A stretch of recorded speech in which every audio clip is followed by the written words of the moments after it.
예, 오늘은요.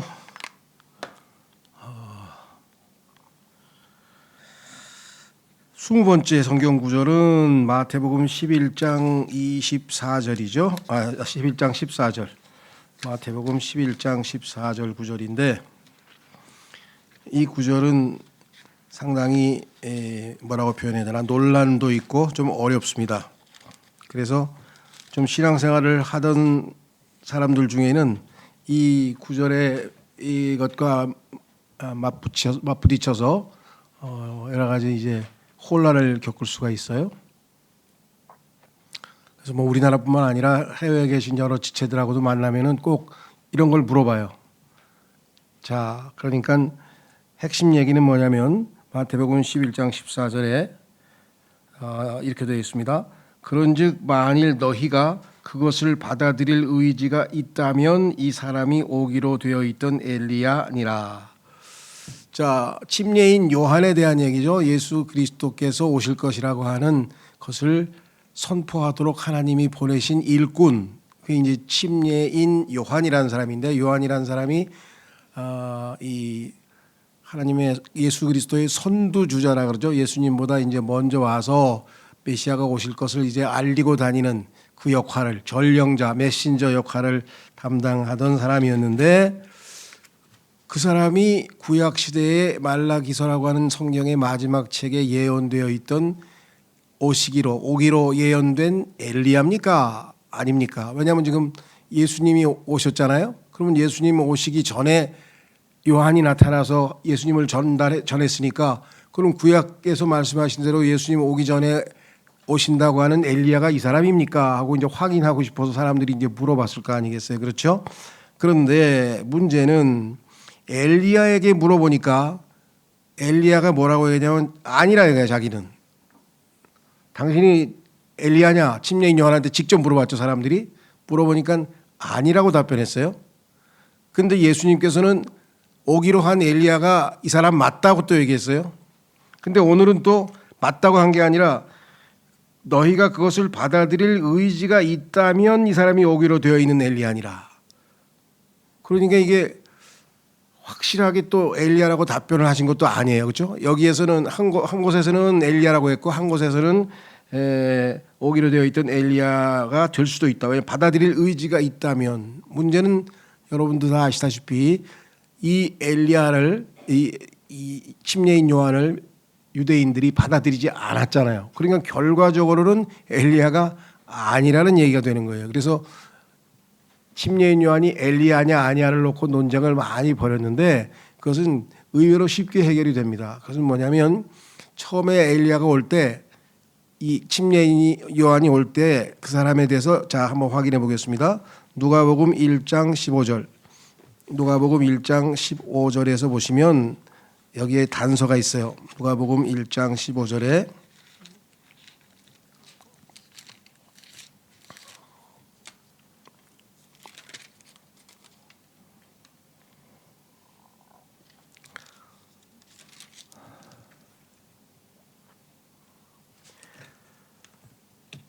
자, 침례인 요한에 대해서 이렇게 성경에서 이야기를 하고 있습니다.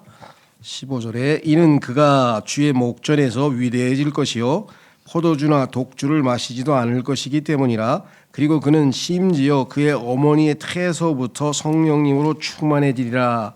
그리하여 그가 이스라엘 자녀들 중 많은 이들을 그들의 하나님이신 주께로 돌이키리라. 그리고 그가 엘리야의 영과 권능 안에서 그분 앞에 가리니 아버지들의 마음을 자식들에게로 또 불순종하는 자들을 의인들의 지혜로 돌이키기 위함이요 주를 위해 예비된 백성을 준비시키기 위함이라. 자, 그러면 여기서 엘리야라고 직접적으로 얘기하지 않고 뭐라고 얘기했습니까? 엘리야와 엘리야의 영과 권능 안에서 이렇게 얘기했죠. 그러니까 만약에 단서가 있어요. 이 엘리야의 영과 권능 안에서 보낸 침례인 요한이 엘리야가 될 수 있는 조건은 유대인들이 이 침례인 요한을 수용해서 받아들여서 예수 그리스도를 믿고 수용하면 그러면 엘리야가 되죠. 그런데 문제는 실제적으로 역사적으로 보면은 거부해서 결국은 예수님께서는 유대인의 왕으로서 등극하지 못하신 채 십자가에서 죽고 다시 왕국을 가질러 하늘나라로 가셨잖아요. 그렇죠? 따라서 예수 그리스도의 재림 때, 예수님이 다시 오실 때, 그때는 진짜 엘리야가 오겠죠. 그렇죠? 그거를 그 단서 조건만 잘 이해를 하면 문제가 안 되는데 이걸 가지고 엘리야냐 아니냐 가지고 논쟁을 벌이는 것이 종종 있는 일입니다. 여기서 혼란을 일으키지 않으시면 되겠습니다. 그래서 여기 답변은 뭐냐? 엘리야가 될 수는 있었으나 전제 조건은 유대인들이 요한과 예수님을 받아들였다면, 믿었다면. 근데 실제적으로는 아니기 때문에 엘리야는 아니었습니다. 이렇게 됐죠. 자, 그 다음에 11장 21절로 가보시면, 마태복음 11장 21절로 가보시면 이렇게 써 있습니다. 예수님께서 이제 마지막에 하신 말씀들 중에서 이러한 말씀이 있어요. 도시 이름입니다. 코라진. 코라진아 너에게 화가 있기를 바라노라. 벳세다야 너에게 화가 있기를 바라노라. 이는 만일 너희 안에서 행해진 그 막강한 역사들이 티레와 시돈에서 행해졌다면 그들은 오래전에 굵은 배와 재들 속에서 회개하였으리라. 티레와 시돈이라고 하는 것은 지금 저 중동 지역에 있는 레바논, 이스라엘 바로 옆에 있는 레바논의 항구 도시인데 당시에는 이 지역이 소위 말하면 레바논이라고 하는 지역이죠. 오늘날도 레바논이라는 이름으로 그냥 쓰이죠. 자, 그런데 그 두 도시가 만약에 지금 예수님이 오셨을 때 있었던 이스라엘 도시 중에 코라진과 벳세다라고 하는 두 도시에서 예수님이 기적을 많이 행하셨단 말이죠. 그러니까 그 당시에 예수님께서 행하셨던 그 정도의 기적을 만약에 하겠더라면 그 사람들은 회개하고도 남았다. 그런데 너희는 그 기적들을 보고서도 회개를 하고 있지 않는구나 하면서 예수님께서 질책하시는 장면이죠. 그렇죠? 예, 내용은 어렵지 않아요. 근데 여기서 이제 우리가 살펴볼 수 있는 것은 뭐냐면 칼빈주의의 허구를 보여준다. 그 얘기는 뭐냐면 칼빈주의는 예정론이고 예정론은 모든 게 다 정해져 있다는 거잖아요. 다 정해져 있다. 그러니까 정해져 있으면 어떻게 티레와 시돈에서 만약에 이보다 더 큰 이런 큰 기적을 행했다면 이들도 회개했을 것이라는 얘기가 안 되죠. 왜? 딱 회개 안 하기로 정해져 있는데 회개한다는 말을 했다는 것은 칼빈주의의 예정론이 잘못됐다는 것을 우리에게 보여준다는 것이다. 그렇죠? 자, 그래서 칼빈주의에 따르면 택함받지 못한 자들은 회개할 수 없다고 합니다. 그런데 분명히 여기는 뭐예요? 회개할 수도 있다고 그랬잖아요. 그렇죠. 그래서 이 칼빈주의의 좋은 내용도 있습니다. 다 틀렸다는 것은 아니고요. 여러분 역사적으로 마틴 루터와 영어로는 존 칼빈이라고 하고 원래 이 사람이 이제 스위스 사람이다 보니까 프랑스어가 모국어에서 요즘에는 그 프랑스어가 모국어니까 옛날에는 우리 모택동 그랬지만 요즘은 마오쩌둥 뭐 이러잖아요. 그런 식으로 프랑스어로 발음하면은 장자크 루소 할 때 장깔뱅이에요.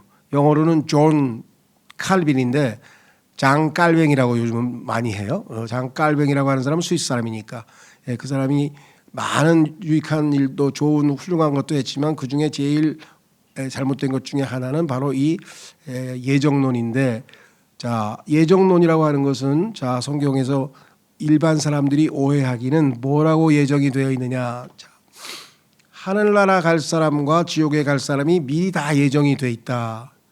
이거는 전혀 성경적으로 사실이 아닙니다. 그 미리 다 정해져 있으면 우리가 전도는 왜 하고 말이 안 되잖아요. 그렇죠? 성경에 나와 있는 예정이라고 하는 단어는 5번 나와요. 5번. 딱. 그 5번 지금 시간이 없으니까 찾지 못하는데 그 5번 나오는 예정이라고 하는 단어를 읽어보면은 어떤 거냐. 구원받을 사람과 구원 안 받을 사람이 예정됐다는 얘기가 아니라 구원받은 사람, 즉 예수 그리스도 안에서 예정했기 때문에 구원받은 사람은 누구나 다 하나님의 아들로 입양이 되어서 상속을 받는다. 그렇게 예정이 되어 있다라고 성경에 되어 있는 것을 오해를 해서 예정론을 모든 게 다 예정되어 있다. 이 모든 게 다 예정되어 있다라고 하는 말을 남용하면은 어떤 이거 우리가 보통 순환 논리라고 하는데요. 끝이 안 나요. 자, 예를 들면 이런 겁니다. 그 재밌는 이야기가 있죠. 몇 번 내가 얘기를 했었는데 아들이 아버지의 지갑에서 돈을 훔쳤어요. 그래서 아버지가 그걸 이제 확인했어요. 그래서 이제 아들에게 다리를 걷어 올려라, 회초리를 맞아라. 그래서 이제 벌을 주시는 거예요. 그 당연하죠, 아버지가. 그랬더니 아들이 한다는 소리가 아버지를 이제 이 장난을 치는 거죠. 뭐라요? 아버지, 제가 도둑질을 하고 싶어서 했겠습니까? 그게 다 예정이 돼 있었던 거예요. 원래 예정이 돼 있어서 내가 도둑질을 한 거지 내가 나쁜 사람이어서 도둑질한 게 아닙니다. 그랬더니 아버지가 뭐라 그랬어요? 아들아, 나도 안다. 나도 너를 때리고 싶어서 때리겠니? 그게 다 예정이 돼 있어서 때리는 거야. 이렇게 얘기하면 답이 안 나와요. 그렇죠? 예정론은 굉장히 잘못된 건 왜? 하나님은 우리를 인격체로 지으셨거든요. 그래서 우리에게는 책임을 지는 거죠. 내가 예수님을 믿기로 하면은 축복을 받고 믿지 않으면은 구원을 못 받는 것에 대한 책임은 내가 결정에 따라 이루어진 거지 예정되어서 일어나는 일이 아니라는 거죠. 자, 그래서 칼빈주의의 허구가 여기 나와 있다. 그다음에 11장 29절로 가시면 예수님께서 하신 위대한 말씀 중에 나는 마음이 온유하고 겸허하니 나의 멍에를 너희 위에 메고 나에게서 배우라. 그리하면 너희는 너희 혼들의 쉼을 발견하리라. 근데 이 멍에가 예수 그리스도께서 나중에 지고 가신 십자가 모양이라는 것이 우리에게 굉장히 와 닿는 거죠. 그러니까 짐승 두 마리를 묶어서 한 조를 짜서 이제 하나 밭에서 일을 시키는데 짐승 두 마리에 두 개 막대기로 이렇게 수평으로 막대기가 하나 있고 그다음에 수직으로 막대기가 하나 있어서 그 두 개에다가 딱 묶어 가지고 간단 말이죠. 그러니까 이 나의 멍에란 말은 나중에 예수님께서 지신 십자가, 그렇죠? 자기 십자가를 지고 예수님을 자기를 부인하고 따르라고 하신 그 말씀하고 딱 일맥상통하는 말씀이죠. 예. 자, 그다음에 12장 28절.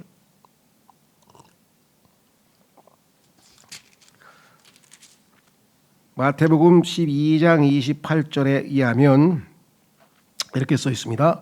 그러나 만일 내가 하나님의 영에 의하여 마귀들을 쫓아낸다면 그때 하나님의 왕국이 너희에게 임하느니라. 자, 하나님의 왕국이라고 하는 표현이 옛날 개역 성경에는 옛날 사람들은 하나님의 나라라 그랬어요. 하나님의 나라. 왕국이라고 하는 것이 영어로는 원래 킹이니까 킹덤이니까 왕국이라고 해야 되는데 우리말로는 나라라고 번역을 했는데요. 그 다음에 또 소위 쉽게 예수 믿고 천국 가자, 그죠? 예. 불신 지옥, 예수 천당 뭐 이렇게 했을 때 옛날에는 천당이라 그랬거든요. 그건 성경적으로 맞아요. 왜? 하늘에 집이 있으니까 집당자니까 하늘에 예수님이 집이 있다. 그런데 이 천국이라고 하는 말을 잘못 사용해서 요즘에는 천당과 지옥 그러면 맞는 얘기인데 천국과 지옥이라고 자꾸 사람들이 말을 쓴단 말이죠. 이게 대비되는 개념이 아닌데 잘못된 용어를 쓰고 있어요. 예를 들면 영어로 치자면 heaven or hell, 하늘이냐 지옥이냐 우리말로 하면. 그런데 이거를 우리는 하늘이라고 안 하고 천국이라고 바꿔서 쓰는 바람에. 근데 천국이라고 하는 것은 하늘에 계신 예수님께서 지상에 내려와서 세우시는 지상 왕국을 천국이라고 그런단 말이에요. 하늘 천자지만 실제적으로 세워지는 곳은 지상이죠. 그래서 누구예요? 이스라엘 사람들이 기다리고 있던 것이 바로 천국이었어요. 그래서 뭐라 그랬어요?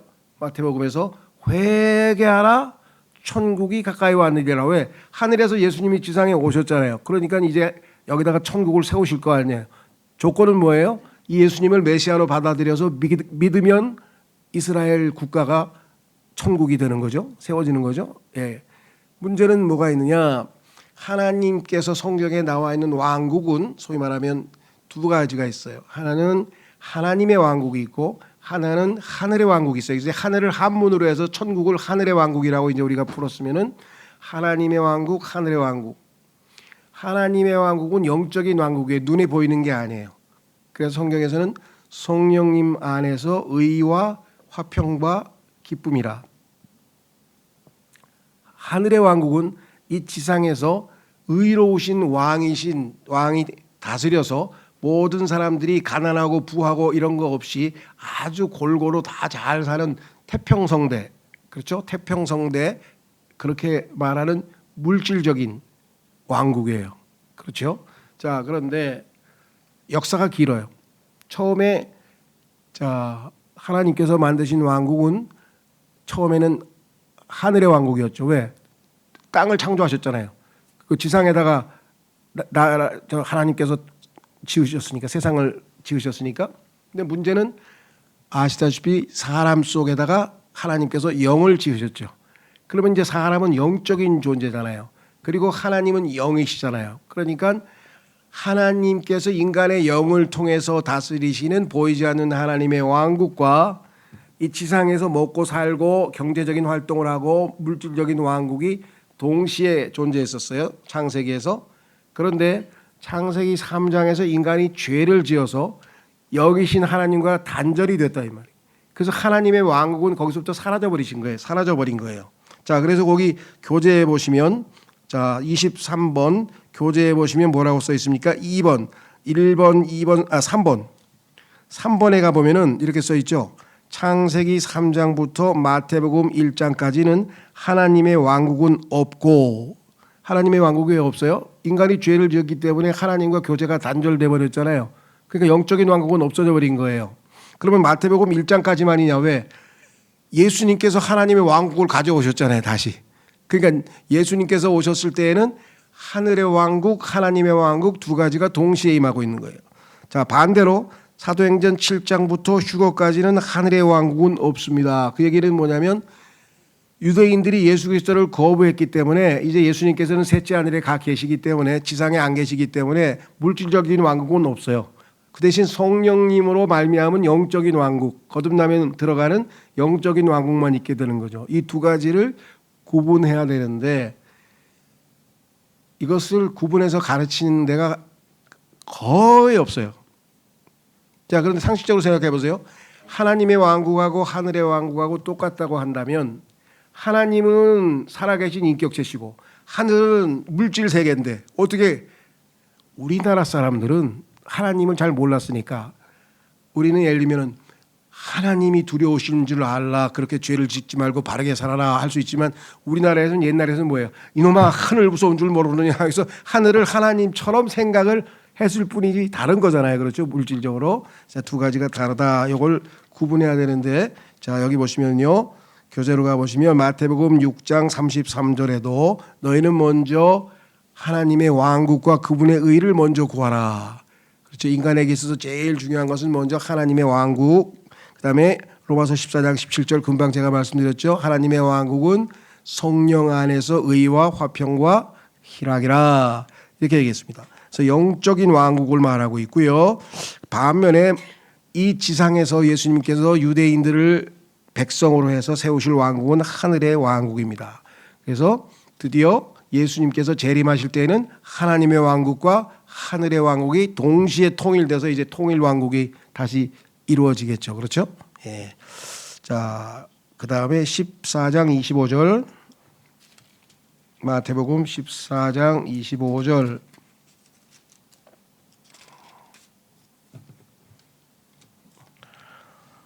자, 예수님께서 이제 물 위를 걸어오시는 장면이 있습니다. 예수님께서 바다 위를 걸어오시는 장면인데 자, 이렇게 얘기했어요. 25절에 그런데 밤 제4경에 예수님께서 바다 위를 걸어 그들에게 가셨더라. 여기서 이제 우리가 주목하는 것은 사경이라고 하는 겁니다. 사경. 자, 성경에 따르면 낮이 12시간이고 밤이 12시간이고 우리나라도 여기서 뭐 이 세상도 그렇게 얘기하죠. 12시간씩 나죠. 그러면 24시간으로 쳤을 때 자, 아침 새벽 6시부터 그렇죠? 저녁 6시까지 아침 6시부터 저녁 6시까지를 낮이라 그래요. 낮. 그런데 예수님께서 십자가에서 돌아가셨죠? 그래서 이제 예수님이 세상의 빛이 되시는 예수님께서 이제 가셨잖아요. 그러니까 이 세상은 밤이 돼 버렸죠. 그러니까 예수님께서 떠나가신 이 세상, 그래서 교회 시대, 우리가 살고 있는 이 교회 시대에는 밤이란 말이야, 밤. 그래서 그 밤이 저녁 6시부터 새벽 6시까지죠. 그러면 그 12시간을 네수로 쪼개보시면 3시간 단위로 나눌 수 있을 거 아니에요. 그래서 6시부터 9시까지. 예. 요거를 이제 1경, 그다음에 9시부터 밤 12시까지를 2경, 그다음에 9시부터 3시까지를 3경, 3시부터 6시까지를 4경 이렇게 얘기했어요. 그래서 저녁, 밤, 그다음에 닭이 울 때, 그다음에 새벽 이렇게 해서 4개의 그 12시간을 밤 12시간을 4개로 쪼개 놨거든요. 예. 그래서 맨 마지막 이 시대, 다시 말해서 교회 시대가 지금 예수님께서 떠나가신 지 거의 2000년 다 됐죠. 아직 2000년은 안 됐죠. 예수님께서 AD 30년쯤에 이제 돌아가셨는데 그러면은 2030년이 되면은 막 2000년이 될 거 아니에요. 물론 달력이 중간에 바뀌었기 때문에 정확한 건 알 수 없어요. 다만 그러면은 2000년을 넷으로 쪼개면 어떻게 됩니까? 500, 500, 500, 500 하면 넷으로 나누잖아요. 그렇죠? 그래서 2000년, 1500년 때 들어섰을 때 아시다시피 종교개혁이 일어났잖아요. 그렇죠? 그래서 이제 예수님 오실 때까지가 그 기간이 마지막 새벽 기간에 해당하는데 마지막 때 되면은 즉 새벽 6시가 되면은 그게 사경이 끝나는 무렵이잖아요. 그러면 이제 6시부터 낮으로 바뀌잖아요. 그러면 그 예수님의 재림 시간은 새벽 6시 그때. 왜? 예수님께서 태양으로 햇빛처럼 오신다 그랬거든요. 태양으로 예수님께서 재림하시면서 이 땅이 다시 낮으로 바뀔 거 아니에요. 밤이 없잖아요. 더 이상. 주님이 오시면 밤이 없다 그랬죠.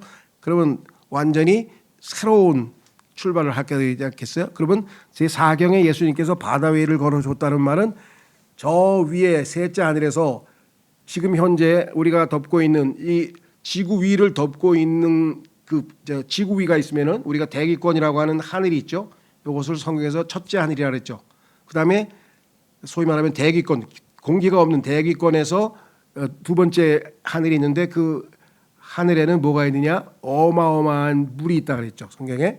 그래서 우주 과학자들도 망원경으로 살펴보니까 우주를 덮고 있는 것이 물이라 그랬어요. 물, 실제적으로 물이 있고 그 물층 넘어서 맨 위에 있는 셋째 하늘, 그러니까 첫째 하늘, 둘째 하늘은 우리가 얘기하는 우주 공간. 그래서 우주 공간이 물 아래에 있죠. 그래서 뭐라 그래요? 우주선을 스페이스쉽이라고, 우주 비행기라고 안 그러죠. 우주에 관한 모든 용어는 다 해양 용어예요. 왜? 바다 밑에 있기 때문에 우주선이라 그러죠. 우주선, 승무원이라고 하고. 그래서 그 다음에 셋째 하늘 사이에는 어마어마한 물이 있어요. 엄청난 바다가 기품이라고 하는 게 있죠. 그 다음에 셋째 하늘이 계신 곳이 예수 그리스도께서 계신, 하나님께서 계신 바로 그 셋째 하늘을 얘기하고 있잖아요. 그렇죠? 예, 그래서 그 셋째 하늘로부터 예수 그리스도께서 지상에 내려오실 때 어디를 통과해요? 바다를 통과해서 내려오실 거 아니에요. 그래서 지금 바다 위로 걸어오시는 거예요. 여기 지금 보이는. 그래서 상징적으로 예수님의 재림을 보여주는 내용을 여기서 사경이라고 얘기했고 시점까지 정확하게 우리에게 예언해서 알려주고 계시는 거죠. 그렇죠? 예. 성경은 모든 것을 치밀하게 잘 체계화되어 있는 내용들이 들어있다. 그다음에 15장 19절 마태복음 15장 19절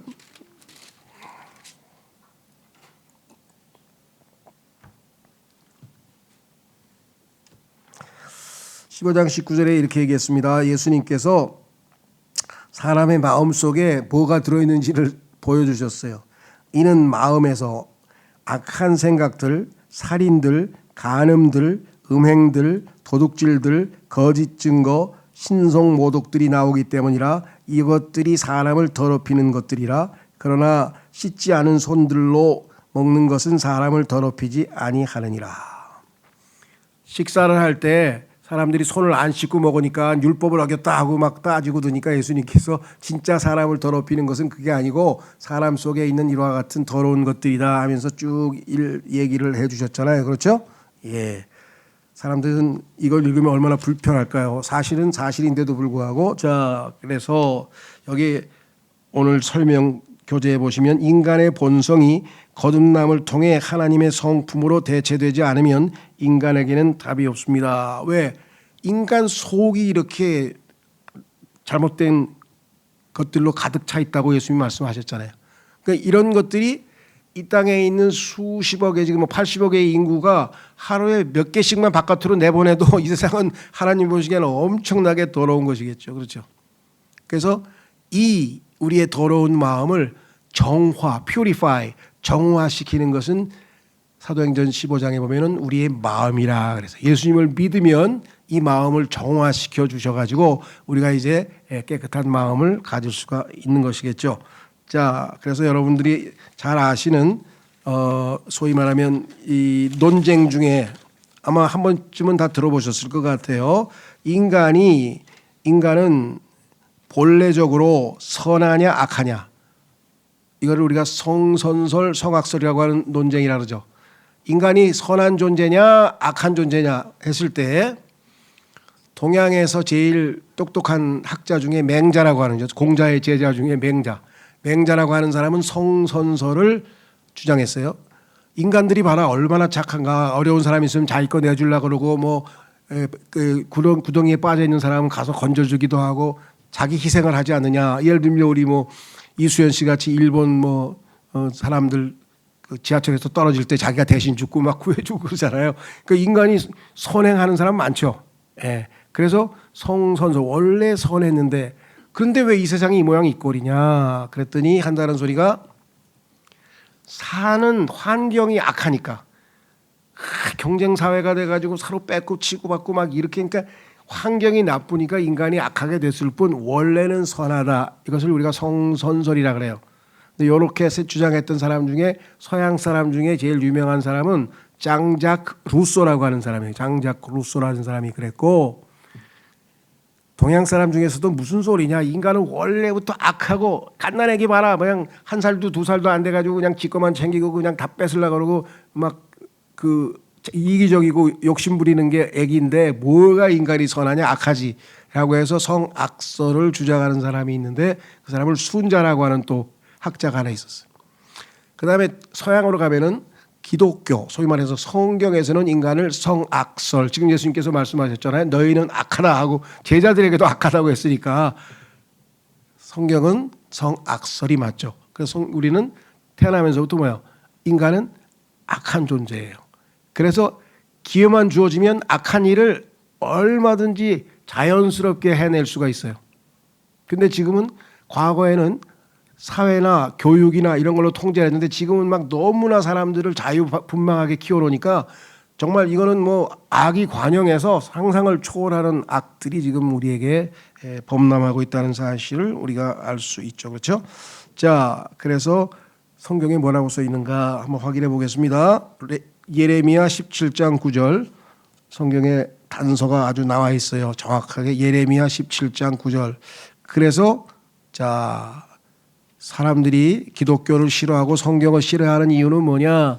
인간은 악하다고 성경에서 강조해서 자꾸만 말씀하기 때문에 기분이 나빠서 성경을 안 읽으려고 하는 거예요. 예레미야 17장 9절 이렇게 써 있죠. 예레미야 17장 9절. 마음은 만물보다 속임수로 가득하고 극도로 사악하니 누가 마음을 알 수 있으리요. 그러나 나 주는 마음을 살피고 중심을 시험하나니 곧 모든 사람에게 저마다 그의 길들에 따라 그가 행하는 것들의 열매에 따라 주느니라.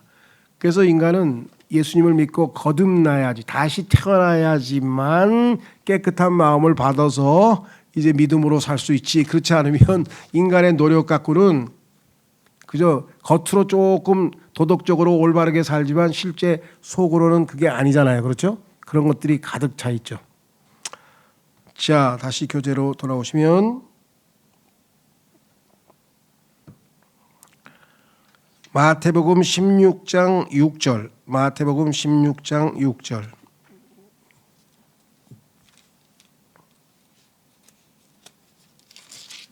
이렇게 써 있습니다. 그때 예수님께서 그들에게 말씀하시기를 바리새파 사람들의 누룩과 사두개파 사람들의 누룩을 주의하고 경계하라 하셨느니라. 누룩이라고 하는 것을 원래 빵에다가 집어넣어서 원래는 이제 술이지만 이제 빵에다가 집어넣어서 부풀게 해서 이스트 우리 발효시키는 이스트를 얘기하는 건데 자 예수님이 이제 당시의 풍습에 따라서 비유적으로 썼죠. 자 바리새파 사람들의 누룩이 있는데 그것은 뭐냐? 이 사람들은 아주 위선적인 사람들이에요. 말은 그럴싸하게 하는데 행동은 그렇게 안 하는 사람들이죠. 그다음에 사두개파 사람들은 또 영적인 것은 전혀 믿지를 않는 자기들의 그런 교리들을 가지고 있었어요. 그러니까 우리로 치면은 뭐 요즘에도 우리 그렇잖아요. 뭐 좌파, 우파, 그다음에 뭐 이렇게 그 기독교, 뭐 불교, 뭐 이런 식으로 사람들이 갖고 있는 여러 가지 사상적 배경이 있듯이 유대인들 중에서도 이 보수파를 바리새파라고 했고, 그다음에 진보파를 갖다가 여기처럼 사두개파라 그랬어요. 그러니까 둘 다 생각은 다르지만 둘 다 하나님 예수님 보시기에는 그들은 누룩, 위선적인 거짓 진리가 아닌 거짓 교리들을 가지고 있는 사람들이니까 그거를 조심해라고 예수님께서 말씀을 하셨죠. 자, 그래서 여기 보시면 교재 주님께서는 사람과 종교인들이 가르치는 것을 주의하라고 하신다. 이것들은 거짓 교리로 사람의 전통에 근거하고 있다. 그랬습니다. 자, 우리는 하나님의 말씀과 하나님의 말씀에 어긋나는 인간의 여러 사상, 그다음에 교리, 가르침들이 얼마나 많은지 모릅니다. 그렇죠? 예. 아까도 얘기했잖아요. 성경은 분명히 인간이 악하다 그랬는데 사람들은 뭐예요? 인간은 원래 선하다라고 하는 동양의 맹자 사상을 추종하는 사람이 많죠. 그래서 그 인간이 선하다고 생각하는 전제하에 살아가는 사람들도 있고, 그 다음에 분명히 성경에서는 하나님께서 하늘과 땅을 창조하셨다 그랬는데 진화론을 추정해서 그것은 창조된 게 아니라 저절로 원래부터 늘 있었었던 것이었다, 이렇게 주장하는 사람도 있잖아요. 그러니까 여기서 주님께서는 인간이 한 말 중에서 하나님의 말씀에 일치하는 말들은 우리가 다 받아들입니다. 그렇죠? 인간이 한 말 중에서 성경과 일치하는 말들은 다 올바른 말이니까. 그런데 반대로 하나님의 말씀에 어긋나는 것들이 있다면 그분이 아무리 훌륭한 종교인이든 아무리 훌륭한 철학자든 아무리 훌륭한 사상가든 그걸 우리가 수용해서는 안 된다 그랬어요. 그래서 바리새파, 사두개파, 뭐 소크라테스파, 무슨 파 해도 그것이 중요한 게 아니라 하나님의 말씀이 기준점이 되어야 된다 그랬습니다. 자, 그 다음에 밑으로 가셔서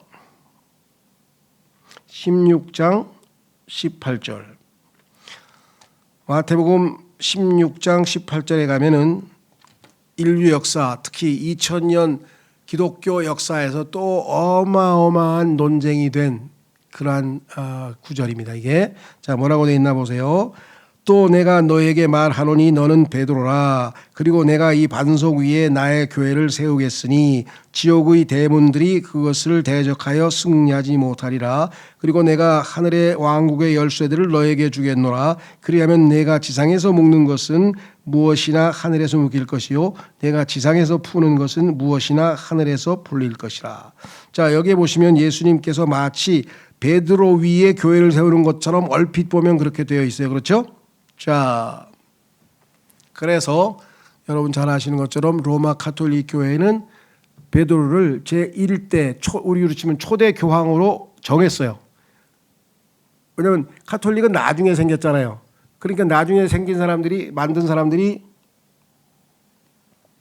본인들의 가톨릭 교회의 정통성을 인정받고 싶으니까 제일 유명한 베드로를 초대 교황이라고 이제 세운 거죠. 근데 말이 안 되는 게 베드로는 성경에 보면은 아내가 있었잖아요. 그런데 교황은 결혼하면 안 돼. 그럼 벌써 자체 모순이 되잖아. 그렇죠? 그것뿐만 아니라 근거가 뭐냐면 예수님께서 베드로 위에다가 교회를 세운다고 여기 얘기하지 않았냐. 그런데 여기 18절에 나오는 이 반석을 베드로라고 생각하는 거예요. 왜? 베드로라고 하는 이 단어가 베드로라고 하는 단어의 뜻이 뭐냐면 돌이란 뜻이에요. 돌. 근데 문제는 돌에는 조그마한 돌이 있고 엄청난 큰 바위가 있잖아요. 우리가 소위 말하면 반석이라고 하는 것. 그러면 여기서 얘기하는 반석은 어마어마하게 큰 돌을 얘기하는 거예요. 그거는 여기 나와 있는 것처럼 베드로라고 안 하고 페트로스라 그래가지고 용어가 좀 달라요. 그러니까 똑같은 단어 중에서 큰 바위를 얘기할 때가 있고 돌을 얘기할 때 돌이나 바위나 재료는 똑같죠. 크기에 따라 달라지잖아요. 그래서 여기서 말씀하시는 것은 바위고 그 바위 반석이죠. 그런데 고린도전서 10장에 가면은 그 반석은 예수 그리스도라고 성경에 써 있어요. 그러니까 교회의 기둥은 교회는 예수 그리스도의 위에 세워진 것이 베드로 위에 세워진 게 아니죠. 그렇죠? 그게 오해하시면 안 되고요. 자, 그다음에 밑으로 내려가서 여기 나와 있는 구절들이 바로 그걸 설명하는 겁니다. 27절에 보면은 그 성경 구절들은 자, 영어로 얘기하면은 이거 있죠. ROCK, rock, 바위라고 하는 단어에 R자를 대문자로 쓰게 되면 반석이 되는 거고 소문자로 쓰게 되면 돌이 되는 거죠. 그러니까 소문자로 된 것이 베드로의 이름이고 반석이라고 하는 굵은 글씨로 쓴 것은 대문자로 된 것은 베드로가 아니라 페트로스라고 해서 다른 용어인데 그걸 혼동해 가지고 베드로 위에다가 교회를 세웠다고 오해를 한 겁니다. 자, 그다음에 16장 23절 만약에 가톨릭 교회가 주장하는 것처럼 베드로가 교황이라고 한다고 치면 어떻게 되는가 보세요. 23절 그러나 그분께서 돌이키시어 베드로에게 말씀하시기를 사탄아 너는 내 뒤로 물러가라 너는 나에게 실족거리가 되는도다 이는 내가 하나님께 속한 것들을 선호하지 아니하고 오히려 사람들에게 속한 것들을 선호하기 때문이라. 자, 여기에 보시면 예수님께서 이제 내가 교회를 세우겠다 이렇게 말씀하시면서 교회를 세우려면은 예수님께서 십자가에서 죽으시고 그렇죠 부활하셔서 그 예수님을 믿고 구원받은 사람들이 예수 그리스도의 몸을 구성해서 교회가 세워질 텐데 그러니까 예수님께서는 그때부터 십자가에서 죽게 될 것을 처음으로 이제 제자들에게 가르치기 시작한 거예요. 왜? 교회를 세울 목적을 알려주셨으니까.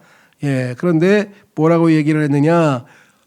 제자들이 보니까 당혹스럽잖아요. 지금까지 예수님을 추종하고 다니면서 정말 어마어마한 스승님을 만났다고 생각했는데 갑자기 죽겠다고 하니까 이게 무슨 소리냐 하면서 죽어서 안 됩니다. 안 됩니다 하고 지금 베드로가 말렸죠. 아무것도 모르니까 베드로는. 예. 그래서 예수님께서는 그 베드로를 꾸짖었다고 분명히 써 있어요. 23절에. 그러나 뭐라고 했어요? 베드로에게 말씀하시기를 사탄아. 그럼 베드로가 사탄인가요?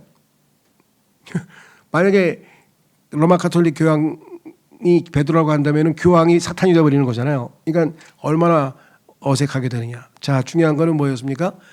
베드로 안에서 베드로를 속여서 하나님의 뜻을 거스리고 십자가를 져서는 안 됩니다. 죽어서는 안 됩니다라고 해서 하나님의 뜻에 거역하는 발언을 시킨 자가 사탄이죠. 그래서 예수님은 베드로 안에서 역사하고 있는 악한 영을 보고 지금 사탄아하고 얘기를 한 거지 베드로를 보고 제자를 보고 사탄아하고 한 것이 아니라는 것을 우리는 알 수 있다.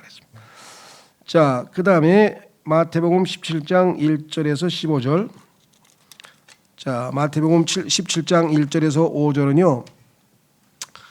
예수님께서 이제 십자가를 지시고 이제 죽게 되셨을 텐데 자신이 나중에 왕으로 오시게 되면 즉 부활하셔서 예수님께서 왕으로 다시 오시게 될 때 즉 재림하실 때의 예수 그리스도의 영광스러운 모습을 미리 제자들에게 체험시켜 주는 거예요.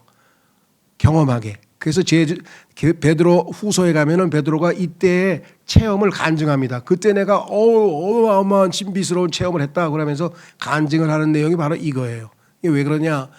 제자들에게 믿음을 심어줘야 되잖아요. 예수님이 지금 죽으시잖아요. 그럼 갔다가 온다 그랬는데 다시 오실 때 영광스러운 모습을 미리 목격을 한 사람은 믿음을 가지고 더 확실하게 기다릴 수 있겠죠. 그러니까 제자들의 믿음이 약해지지 않도록 하기 위해서 부활하신 예수님의 모습을 왕으로 오실 예수님의 모습을 미리 여기서 지금 보여주시는데 이 지상에서는 일반 사람들에게는 보여줄 수는 없죠. 그래서 제자들 3명만 딱 데리고 측근 12명 중에서 3명만 데리고 셋째 하늘로 올라가셔서 셋째 하늘이 아니라 셋째 하늘을 상징하는 산꼭대기에 올라가셔서 거기서 예수님이 변화되세요. 영광스러운 모습으로. 자, 17장 1절부터 봅니다. 그리고 나서 6일 뒤에 예수님께서 베드로와 야고보와 그의 형제 요한을 데려가서 그들을 따로 떨어져 있는 높은 산속으로 데리고 올라가시며 그들 앞에서 변형되셨더라. 그런즉 그의 얼굴이 해와 같이 빛났으며 갑자기 예수님의 용모에 빛이 나는 거예요. 그분의 의상이 빛과 같이 하얗더라. 그리고 옷도 빛과 같이 하얗더라. 그리고 보라 모세와 엘리야가 그들에게 나타났으며 그분과 대화하고 있더라. 성경에 보면 모세도 죽었고 엘리야도 죽었죠. 엘리야는 승천했고 모세는 죽었죠. 그런데 모세는 시체를 어디에다 뒀는지 모른다고 했어요. 그러니까 하늘로 데려가셨구나 하나님께서. 그래서 그 두 사람이 나타났어요. 그러면 왜 예수님께서는 이 두 사람을 증인으로 불렀을까요? 그것은 바로 구약 시대에 이 소위 말하면 이 인물인 율법을 상징하는 모세, 그다음에 예언자들을 대표하는 엘리야, 이 두 사람이 증인으로서 예수님께서 이제 왕으로 다시 오실 것을 증인으로 온 것이죠. 뭐라고 얘기했나 보세요. 그때 베드로가 반응하여 예수님께 말씀드리기를 주여 우리가 여기 있는 것이 좋사오니 만일 당신께서 원하신다면 우리가 여기에 장막 셋을 짓도록 허락하소서. 하나는 당신을 위한 것이요 하나는 모세를 위한 것이며 하나는 엘리야를 위한 것이니이다 하였더라. 그러니까 베드로는 지금 흥분했어요. 너무 좋은 거예요. 막 셋째 아니에 거의 막 저 높은 곳에 올라갔더니 예수님이 환하게 영광스러운 모습으로 나타나셨죠.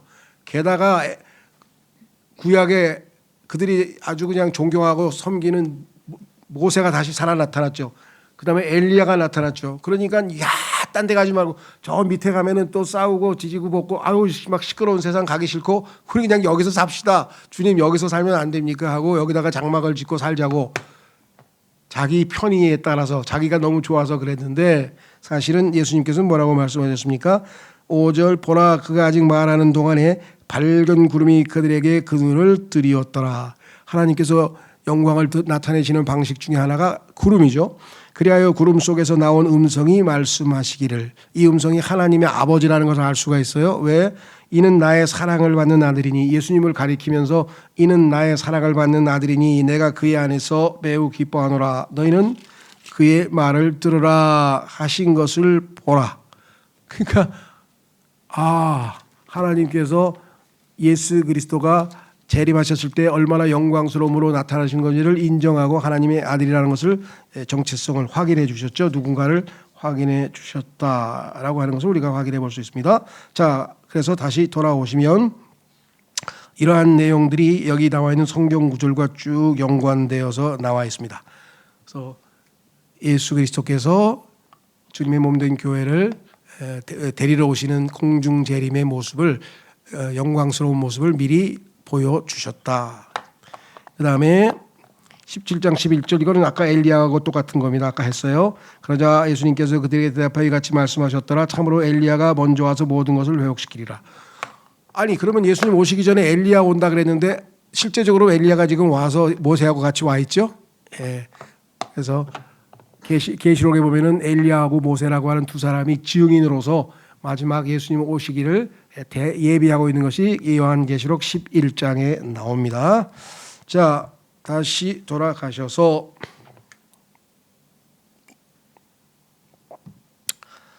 마태복음 18장 7절. 마태복음 18장 7절.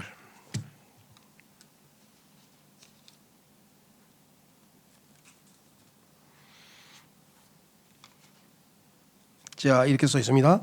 실족하게 하는 일들로 인하여 세상에 화가 있기를 바라노라. 이는 실족하게 하는 일들이 반드시 임할 필요가 있기 때문이라. 실족하게 하는 일을 일으키는 그 사람에게는 화가 있기를 바라노라. 자, 우리 주변에 오면은 어떤 사람을 실족시켜서 죄를 짓게 만드는 경우가 얼마든지 있을 수 있죠. 그러니까 사람들이 실족시키는 일이 있어서 많은 사람들이 실족도 되고 그다음에 죄를 짓기도 하고 하는데, 이러한 것들이 여기 나와 있는 것처럼 반드시 필요는 해요. 하나님 뜻이 이루어지려면. 그러나 이것을 하나님께서 의도적으로 하도록 하느냐? 그러면 그것은 아니죠.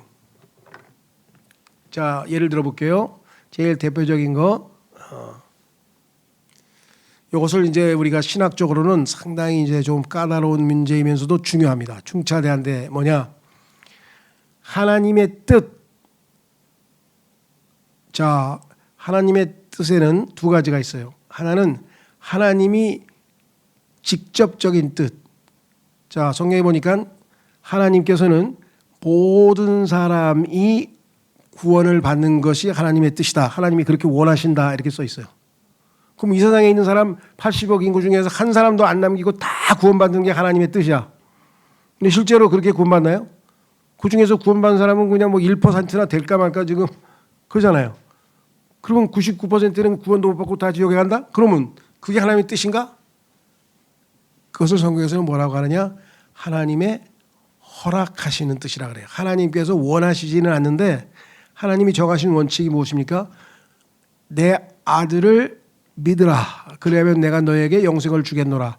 그런데 상대방이 들은 인간 중에서 나는 안 믿겠습니다 하고 안 믿은 사람은 어떡하란 말이에요. 안 믿은 사람은 하나님께서 하늘 나라로 데려가실 수가 없죠. 구원을 주실 수가 없잖아요. 그러니까 하나님의 뜻은 하나님의 허락하시는 뜻, 원치는 않지만 할 수 없이 허락해 주실 수밖에 없는 뜻도 있다. 자, 여기서 이제 욥기로 한번 가보겠습니다. 욥이라고 하는 사람이 하나님 보시기에 완전하고 곧바르고 하나님을 두려워하고 악을 멀리하고 하여간 인간으로서는 최고의 의인이라고 칭찬을 받은 사람이 욥인데 그 욥에게 인간적으로 가장 큰 불행이 닥쳐서 하루아침에 자녀가 10명이 다 죽고 모든 재산을 다 탈취당하고 머리끝서부터 발끝까지 병에 걸리고 이게 하나님이 원하시는 직접적인 뜻이냐? 전혀 아니죠. 하나님께서 욥이 그렇게 고난을 그걸 원하시는 게 전혀 아니에요. 그러나 하나님께서 마귀가 하나님을 대적해서 자 하나님 보시기에는 욥이 그렇게 훌륭하다고 생각하고 계신데 그게 다 하나님이 잘해줘서 그런 거 아닙니까? 하나님께서 여태까지 복을 주시고 자녀가 잘 되게 하시고 병도 안 걸리게 하시고 하나님이 잘해 주시니까 욥이 저렇게 훌륭한 건데 하나님께서 한번 쳐서 자식 죽게 하고 그렇죠? 쫄딱 망하게 하고 한번 해보십시오. 그러면 하나님을 저주하고 아마 할 겁니다. 그러니까 욥이 그렇게 원래부터 그런 좋은 게 아니고 하나님이 잘해줬기 때문입니다. 이랬을 때 하나님께서 허락을 해주셨어서 왜? 만약에 하나님께서 그럴 리가 없다. 네가 틀렸다. 이렇게 얘기하면 입증이 안 되잖아요. 입증이. 그래서 하나님께서 네가 한번 그럼 해봐라. 누구 말이 맞나? 하나님 말이 맞았죠. 결국은 따라서 하나님의 우리 여러분과 저에게도 허락하시는 뜻이 있어요. 그죠? 예. 여러분 삶에서 뜻하지 않게 불행을 당했어. 그게 뭐 자식이 죽을 수도 있고 아니면 뭐 질병에 걸려서 암이 걸릴 수도 있고 아니면은 뭐 재산이 달라나갈 수도 있고 뭐 어떤 방식이니 모르지만 약간 도저히 이게 하나님의 직접적인 뜻인가? 하나님께 나를 그렇게 벌 주시고 막 잘못되게 하는 게 하나님의 뜻인가? 그게 거의 대부분 아니에요. 하나님이 원하시는 건 우리의 행복을 원하시죠. 우리가 잘 되기를 바라시고 그러나 하나님께서 어떨 때는 허락하셔서 내버려 두실 때가 있다는 거죠. 그것이 결국은 우리에게 뭐예요? 다시 유익이 되기 때문에 우리가 하나님에 대해서 더 잘 알게 되고 믿음이 더 잘 자라나고 오히려 하나님께 영광을 돌리는 그런 기회가 될 수 있기 때문에 허락하시는 거다. 그래서 이 하나님의 직접적인 뜻보다는 하나님의 허락하시는 뜻에 우리가 믿음으로 순종할 때에 하나님께서 크게 영광을 받으시죠. 그렇죠? 야, 욥 봐라. 저렇게 하나님께서 불행을 갖다 줬는데 그래도 하나님을 끝까지 믿고 하나님께 감사를 하고 야, 하나님께서 영광을 받으시네. 어떤 하나님이길래 저런 상태에서도 하나님을 배반 안 하고 저렇게 믿음을 유지할 수 있단 말인가 이렇게 되는 거겠죠. 자, 다시 돌아오셔서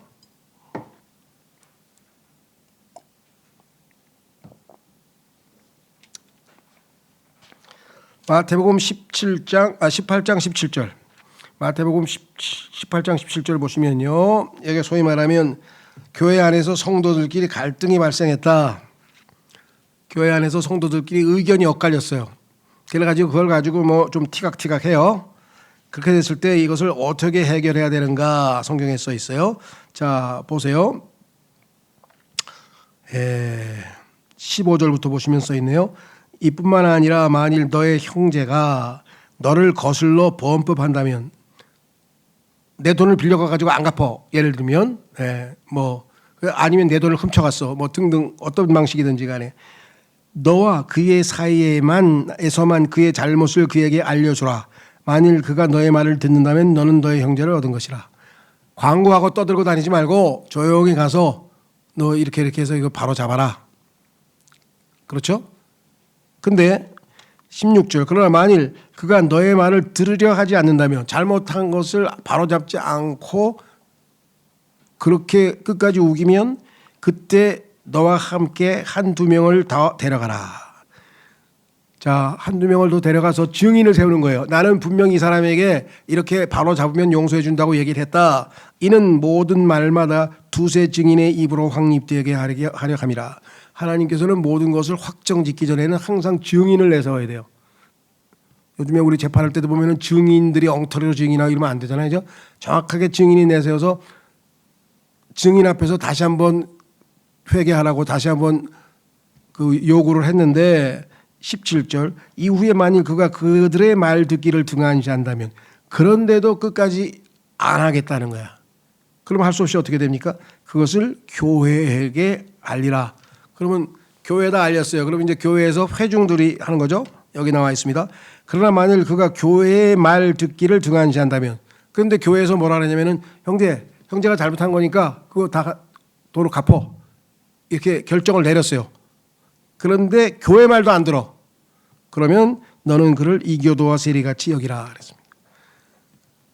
그런데 이게 이제 성경적 절차예요. 근데 교회에서 예를 들면 좀 독재하는 목사들이 사람들 쫓아낼 때 보면 이렇게 절차를 밟지 않고 자기 마음에 안 들면 바로 쫓아낸대.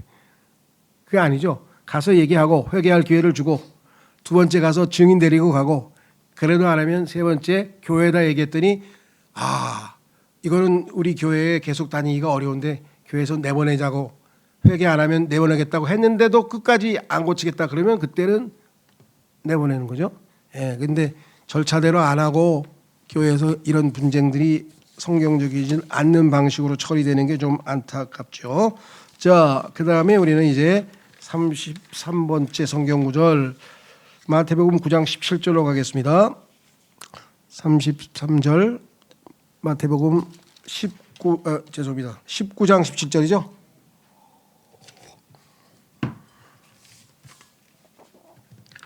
마태복음 19장 17절에 보면 뭐라고 써 있냐? 이거 중요합니다. 이렇게 써 있어요. 보세요. 어떤 청년 한 사람이 와가지고 사람이 예수님께 뭐라고 얘기했냐면요. 이렇게 얘기를 했습니다. 16절. 그리고 보라 한 명이 그분께 나와 말씀드리기를 선한 스승이여 제가 영생을 얻으려면 저는 어떤 선한 일을 행해야 하나이까 하였더라. 자, 그러자 그분께서 그에게 말씀하시기를 내가 무슨 이유로 나를 선하다고 하느냐 선한 이는 한 분 곧 하나님 외에는 아무도 없느니라.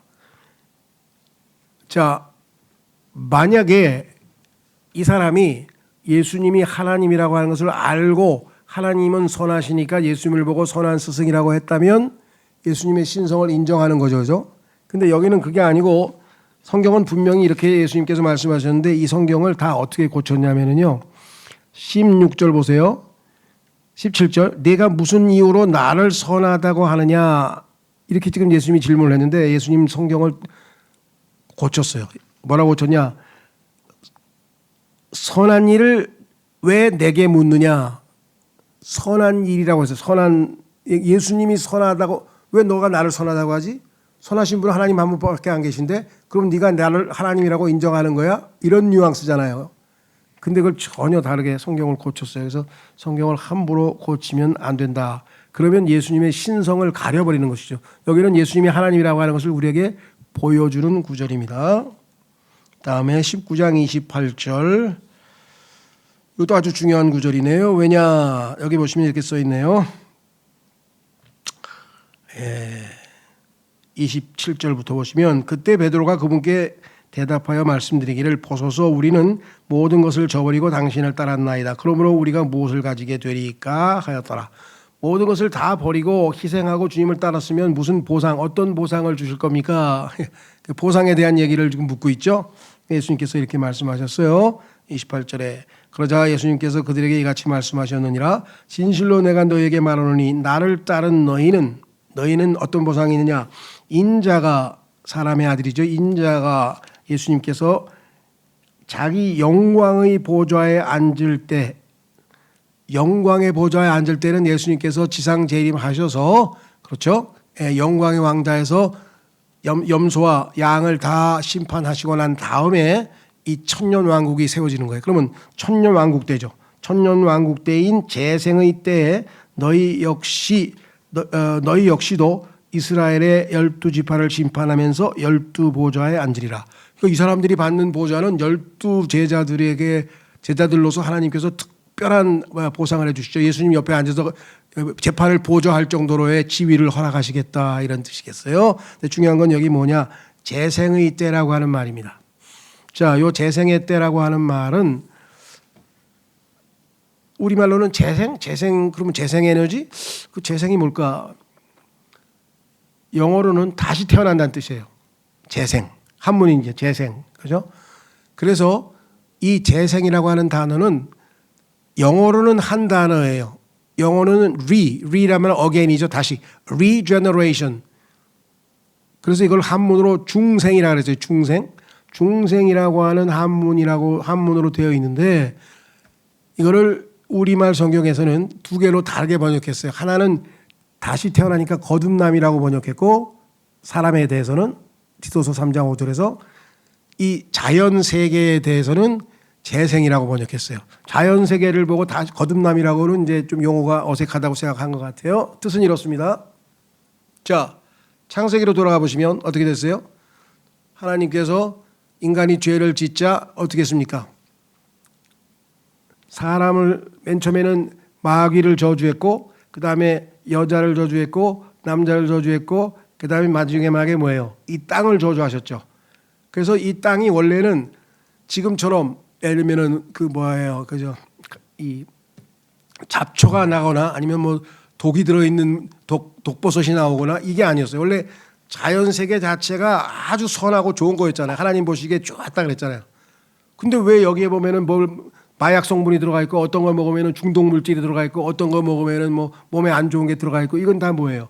이제 저주를 받은 거잖아요. 그러니까 자연 세계가 원래 하나님이 창조하셨던 그 아름다움에서 저주를 받아서 지금 이렇게 많이 이제 이런 상태가 됐고, 인간은 죄를 지어서 죄인으로 타락해가지고 죄를 짓고 살아왔고, 그러면 순서가 어떻게 돼요?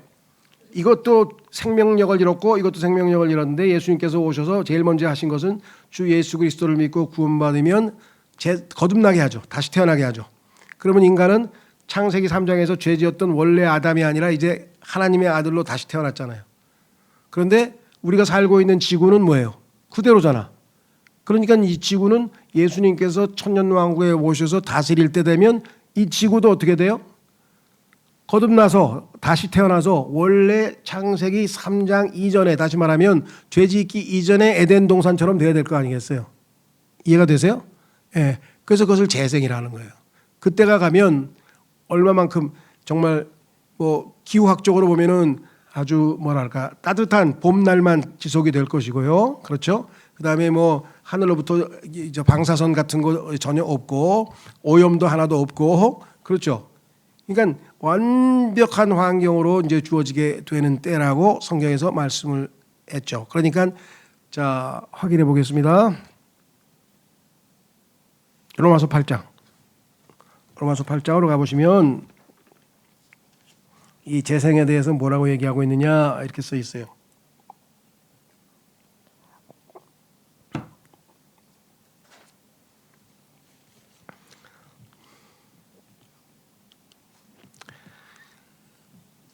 지금 우리가 얘기하는 환경 문제, 기후 문제, 뭐 온갖 여러 가지 문제들이 있는데, 이 문제에 대해서 뭐라고 성경은 얘기했느냐? 로마서 8장 19절에 이는 창조물의 열렬한 기대가 이 땅에 있는 모든 창조물들이 기대하고 있어. 간절히 뭘 기대해요? 하나님의 아들들이 명백하게 나타나는 것을 기다리고 있기 때문이라. 자, 하나님의 아들들은 우리들이죠. 그런데 문제는 지금 현재 우리가 하나님의 아들들의 모습을 갖추고 있지는 못하죠. 그런데 예수님께서 오실 때는 우리는 하나님의 아들들의 모습으로 예수님처럼 될 거라 그랬죠. 그럼 우리가 예수님처럼 될 날을 기다리고 있어. 다시 말하면 예수님이 오실 날을 지금 이 땅과 하늘과 물과 바다와 모든 오염된 이 자연 세계가 기다리고 있단 말이죠. 그래서 20절 이는 창조물이 자원하여 헛된 것에 굴복하게 된 것이 아니요 오히려 그 창조물을 소망 안에서 굴복시키는 분 때문이니, 원래 원해서가 아니라 자원해서가 아니라 인간이 죄를 지었기 때문에 저주를 자연이 받은 거잖아요. 그렇기 때문에 21절 창조물 그 자체도 썩어짐의 속박에서 구해냄을 받아. 이것이 거듭남이에요. 재생. 하나님의 자녀들의 영광스러운 자유에 이를 것이기 때문이라. 그러니까 재림 때에는 뭐예요? 이 자연도 완전히 에덴 동산으로 회복될 것이다. 22절 이는 창조세계 전체가 지금까지 고통으로 함께 신음하며 상고를 치르고 있음을 우리가 알기 때문이라. 그런데 지금 현재까지는 뭐예요? 자연세계가 오염되고 썩어가고 막 부패하고 그렇죠? 그러나 예수님이 오시면 이 모든 자연세계도 원래의 모습을 되찾아서 다시 태어난다. 재생하게 된다. 그러니까 인간만 거듭나는 게 아니라 우리가 살고 있는 이 자연세계도 거듭나게 될 것을 성경에 말씀하셨고, 그렇게 정말 절대적으로 아름다운 환경 속에서 우리가 천년왕국에서 주님과 함께 살게 될 것이다. 자, 그런데 이러한 세계를 지금 인간의 힘으로 만들려고 노력하고 있잖아요. 그렇죠? 그래서 뭐예요?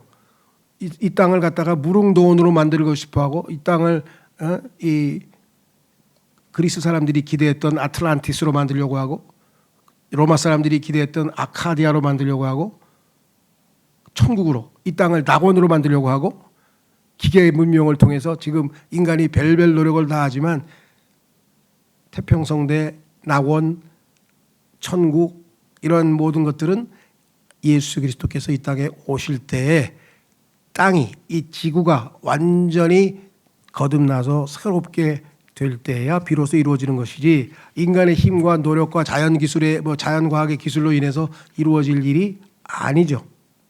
그렇죠? 자, 다시 돌아오셔서 20장 28절, 마태복음 20장 28절.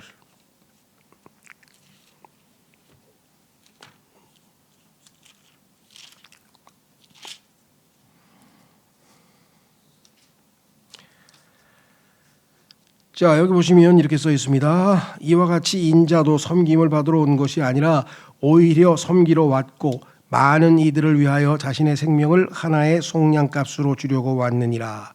이 말씀은 별 문제가 없는 것 같은데 왜 문제가 생기냐? 많은 이들이란 표현 때문에 그래요. 자, 여기 보면은 모두라고 안 돼 있고 많은 이들이라고 했는데 이 많은 이들이 누구냐? 그것은 바로 예정된 사람들이다. 택함 받은 사람을 얘기하는 거다. 그래서 칼빈주의자들이 이것을 근거로 해서 자신들의 교리를 내세우는데, 성경에는 많은 사람들이라고만 표현한 게 아니고 한번 확인해 보겠습니다. 자, 디모데전서 2장 6절로 가보시면 예수님이 죽으신 것은 많은 사람들을 위해서만 죽은 게 아니라 모든 사람을 위해서 죽었다고 써 있어요. 또 모든 사람. 디모데전서 2장 6절, 디모데전서 2장 6절에 보시면 이렇게 써 있죠.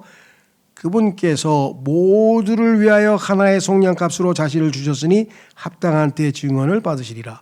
모두를 위하여 분명히 써 있죠. 그러니까 정해진 사람만 구원받는 게 아니라 모두에게 구원의 기회가 있어요. 조건은 뭐예요? 믿기만 하면 모두에게 구원이 열려 있는 거죠. 그런데 이것을 많은 사람이라고 하는 성경의 한 단어만 딱 뽑아가지고 여기 모두라고 안 하고 많은이라고 한 걸 보니까 예정된 사람을 얘기하는 거 아니냐, 이렇게 자기들의 교리를 옹호하기 위해서 사용을 하면 안 된다는 것이죠. 객관적이지 못하다.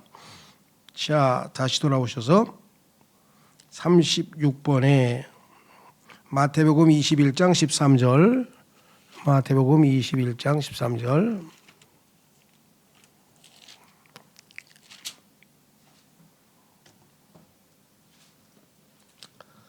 이렇게 써 있네요. 그러면서 그들에게 말씀하시기를, 기록되기를 나의 집은 기도의 집으로 불리리라 하였도다. 그러나 너희는 그것을 도둑들의 소굴로 만들었도다 하셨느니라. 여기 보시면 나의 집이라고 하면서 예수님께서 이렇게 말씀을 하셨는데, 그렇죠? 예, 나의 집. 그런데 이것이 요한복음 2장 14, 16절에 보면은 뭐라고 되어 있는 거 아니? 아버지의 집이라고 되어 있어요. 아버지의 집. 그러니까 아버지의 집이 나의 집이야. 결국은 예수 그리스도께서 신성을 지니신 분이라는 것을 우리에게 분명하게 보여주시죠.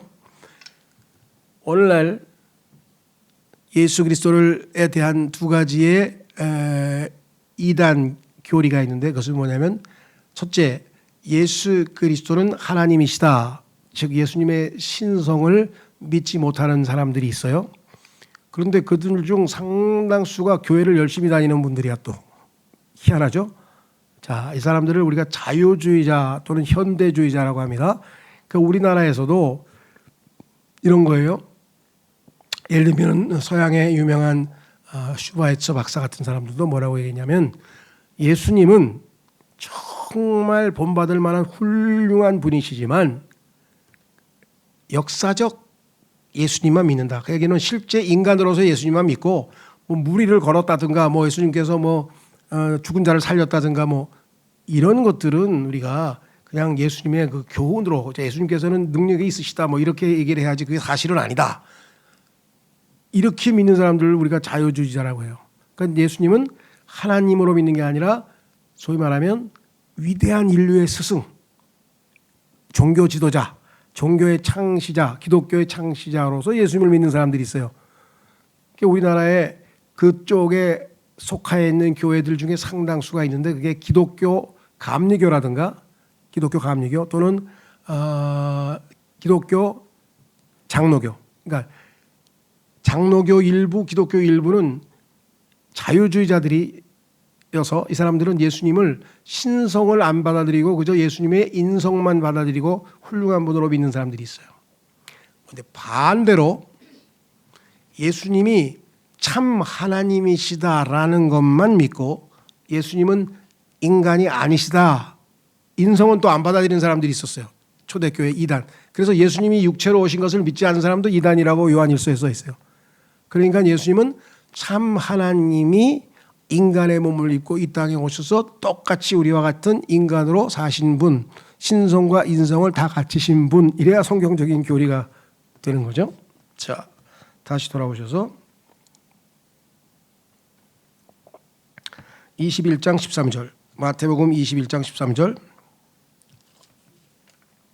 마태복음 맞나요? 23절. 예, 마태복음 21장 23절에 보시면 뭐라고 써 있느냐? 이후에 그분께서 성전 안으로 들어오셨을 때 수석 제사장들과 백성의 장로들이 그분께서 가르치시는 도중에 그분께 나와 말씀드리기를 당신은 무슨 권위로 이런 일들을 행하는가? 또는 누가 당신에게 이 권위를 주었는가 하였더라. 자, 이 세상에서 제일 중요한 거는 뭐냐면 누가 최종적인 권위를 가지고 있는가, 마지막 판단을 누가 하는가 이거죠. 그렇죠? 예. 그래서 우리나라 지금 뭐 대법원이 원래 마지막 판단을 하기로 돼 있었는데 뭘 또 만들어가지고 지금 복잡하게 막 일을 만들어서 좀 시끄럽긴 한데 그렇죠? 자, 예수님께서 가르치시니까 당시의 종교 지도자들과 이런 사람들이 보니까 이 사람들이 지금 한 60세쯤 되고 권위가 있고 막 사회적으로도 인정받는 사람들인데 예수님께서 보니까 이게 30세밖에 안 되게 젊은 청년이 와가지고 뭐 하나님 말씀을 전한다고 그러니까 당신 그 권위가 어디서 나와서 누가 그런 거 하라고 당신에게 권위를 줬어 하고 지금 따져 묻는 이야기입니다. 그렇죠. 자, 그래서 예수님께서 여기서 답변을 하면서 결국은 아주 지혜롭게 넘어가셨는데 중요한 건 뭐냐? 이 세상에서 가장 중요한 것은 뭐냐? 이거 최종 권위예요. 마지막 최종적으로 무엇이 옳다 그러다를 판결하는 것은 뭐냐? 여기 나와 있죠. 인류 역사의 가장 중요한 주제인 권위를 다루고 있음. 이 권위를 인정치 않고 그저 저희는 알려드릴 수 없나이다로 대처. 그러니까 예수님께서 그 권위, 그럼 너희는 도대체 왜 그러느냐 하고 물어봤더니 대답을 안 해. 너희도 대답을 안 하니까 나도 안 가르쳐 주겠다. 그러니까 진짜 예수님의 권위가 하나님으로부터 온 권위라는 것을 인정하지 않으려고 자꾸만 꼬투리를 잡는 사람들에게는 진리를 안 가르쳐 주겠다는 거예요. 마음이 비뚤어진 사람에게는 안 가르쳐 주는 거예요. 진정으로 원하는 사람, 그러니까 몰라. 진정으로 모르는 사람한테는 가르쳐 주죠. 그러면 믿으면 되잖아요. 근데 그게 아니라 알면서도 안 믿으려고 꼬투리를 잡으려고 하는 사람들에게는 굳이 가르쳐 줄 리가 없는 것이겠죠. 자, 그리스도인에게 있어서 제일 중요한 것은 뭐냐면 최종 권위예요. 최종적인 권위는 성경에 나와 있는 하나님의 말씀과 예수 그리스도가 최종적인 권위를 가지고 있는 것이죠. 그분이 그렇다 하면 맞는 거고 그분이 아니라 그러면 틀린 거고 성경이 그렇다 그러면 맞는 거고 성경이 아니라 그러면 틀린 거죠. 그렇죠? 자, 그런데 예를 들면 지금 이 한국 교회에서 이해할 수 없는 것 중에 하나가 성경에 보면 전도서에 인간의 그 짐승에게 영이 있다 그랬어요.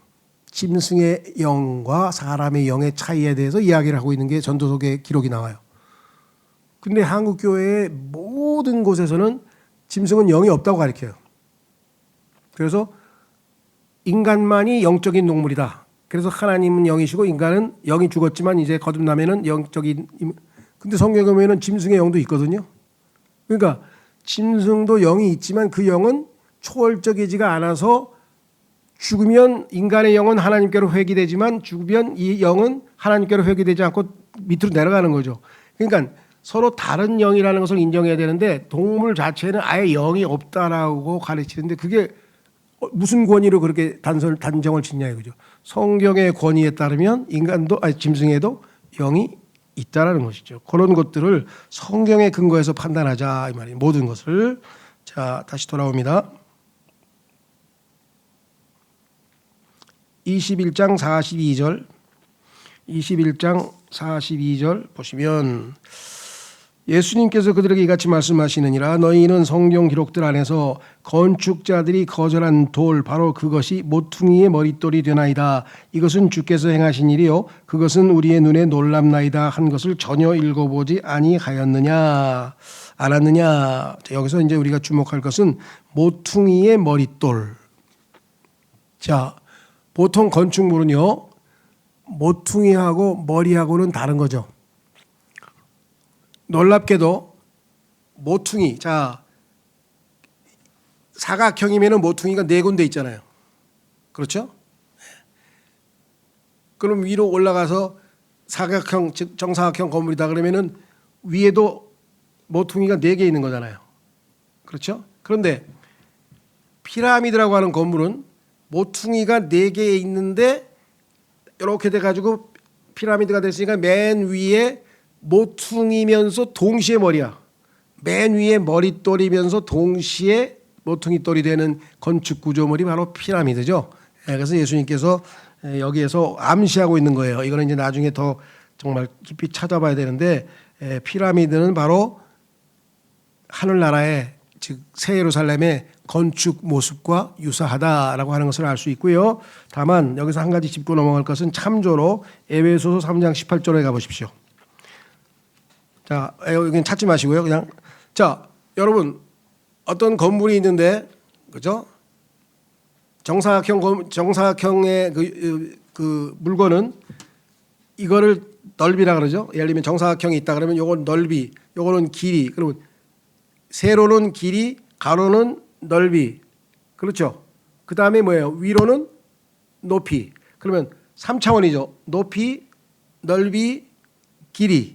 그런데 이 피라미드의 경우에는 위에서부터 아래로 쭉 내려와 가지고 깊이라는 게 있어요. 깊이. 그래서 여기 깊이라는 단어가 더 들어갔어요. 그래서 그 에베소서에도 보면은 넓이, 길이, 깊이, 높이에서 깊이가 하나 더 추가되는 특수한 건축물의 모습을 가지고 있다. 그냥 참조로 하시면 좋고요.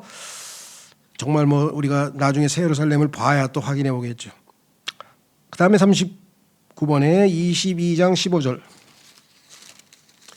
22장 15절에 보시면 이렇게 써 있습니다. 그때 바리새파 사람들이 가서 자신들이 어떻게 하면 그분의 말로 올가맬 수 있을지 의논하였더라. 그렇죠? 그리하여 그들이 그들의 제자들을 헤롯 당원들과 함께 그분께 보내며 이같이 말씀드렸더라. 그러면 바리새파와 헤롯 당원이라고 하는 두 그룹. 우리를 치면 뭐 헤롯 당원은 극우파고요. 바리새파는 뭐 중간 보수파쯤 되는데 하여간 서로 완전히 결이 다른 사람들이에요.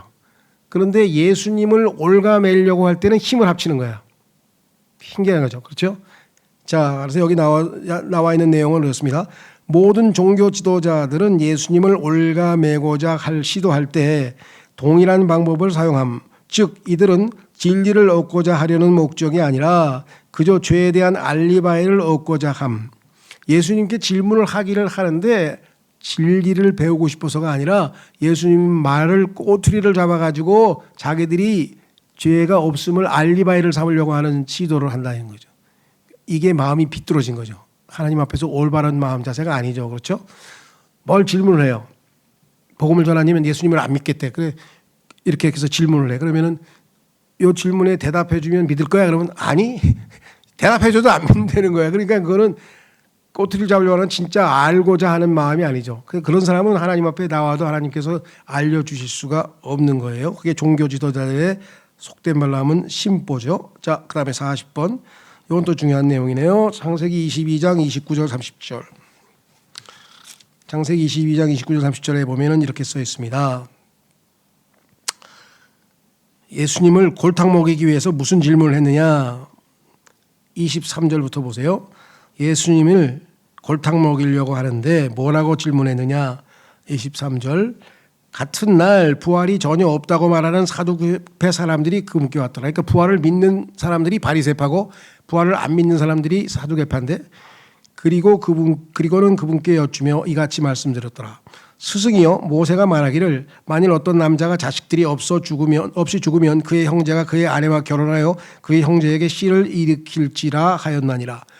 구약의 율법에는요 자손을 이어가는 것을 중요시 여겼기 때문에 어떤 여자에게 남편의 후손이 없어요. 그럼 남편의 가문이 없어져 버리는 거잖아요. 그래서 그걸 막기 위해서 형제들 중에서 그 형수에게 씨를 물려주는, 대를 물려주는 그러한 법이 있었어요. 율법이. 자, 그렇게 얘기했어요. 그랬더니 이제 우리와 함께 7 형제가 있었는데 그 첫째는 그가 한 아내와 혼인한 후에 소생을 갖지 못한 채 세상을 떠났고 그의 아내를 그의 형제에게 남겼나이다. 둘째 역시 이와 같았고 셋째도 그리하였으며 7째까지 그리하였나. 그러니까 어떤 한 여자가 결혼을 했는데 자녀를 못 낳아서 대를 못 이었더니 거기에 있는 형제들이 7명이 차례 다 형수하고 대를 이어주려고 시도를 했는데 다 자녀가 없었다. 그러면 이 여자는 7 남자하고 산 거 아니에요. 그러면 그리고 최후에는 그 여자 역시 죽었나이다. 그러므로 부활 때에는 그녀가 7 중에서 누구의 아내가 되리이까? 이는 그들 모두가 그녀를 취했기 때문이라. 그러니까 예수님께서 답변을 곤란하게. 자, 그러면 부활했어. 그럼 그 7명 다 부활했어. 그럼 나중에 이거 누구 부인이 되는 거야? 이 여자는 누구 부인이 돼야 되니까 하고 이렇게 아주 골탕을 먹이를 질문했더니 예수님께서 정확하게 답변했어요. 자, 보세요. 예수님께서 그들에게 대답하여 같이 말씀하셨느니라. 너희가 성경 기록들도 모르고 성경 기록을 모르니까 이상한 질문을 하는구나. 하나님의 권능도 모름으로 잘못을 범하는 것이라. 하나님의 권능도 모르고. 자, 이는 부활 때에는 그들이 장가가지도 시집가지도 않으며 오히려 하늘에 있는 하나님의 천사들과 같기 때문이라. 너 부활 때에는 시집장가 갈 필요 없어. 왜 안 죽는데? 죽으니까 대를 잇기 위해서 생명을 이어가기 위해서 대를 잇기 위해서 결혼하는 건데 아니 안 죽는데 뭐하러 시집가고 장가가? 너 성경도 모르고 하나님의 권능도 모르고 무지하구나. 그렇게 했어요. 31절. 그러나 죽은 자들의 부활과 관련하여 하나님으로 말미암아 너희에게 언급된 것을 너희는 읽어본 적이 없느냐? 성경도 안 읽어봐서 뭣도 모르는구나 하고 입을 막아버렸죠. 자, 여기서 중요한 건 뭐냐? 여기에 나와 있는 30절입니다. 부활 때에는 그들이 장가가지도 시집가지도 않으며 오히려 하늘에 있는 하나님의 천사들과 같기 때문이라. 그러면 이제 하늘에 있는 천사들은 시집가요, 장가가요? 안 가죠. 왜? 죽질 않으니까 자손을 남길 이유가 없는 거예요. 그런데 문제는 어디에 있느냐? 이 사람들이 창세기 6장에 가서 성경을 해석할 때 이제 문제가 생기는 거예요. 자, 창세기 6장에서 하나님의 아들이 사람의 딸들과 혼인했더니 이상한 거인들이 태어났다 그랬죠. 그럼 그 하나님의 아들이 누구냐? 그랬더니 성경에 보니까 욥기에서 하나님의 아들들이 사탄과 함께 하나님 앞에 나타났다. 그래서 구약 성경에서는 하나님의 아들들이 천사들이라고 성경에 나와요. 그런데 그 사람들은 근데 천사들이 사람의 딸들하고 혼인을 해가지고 자식을 낳아?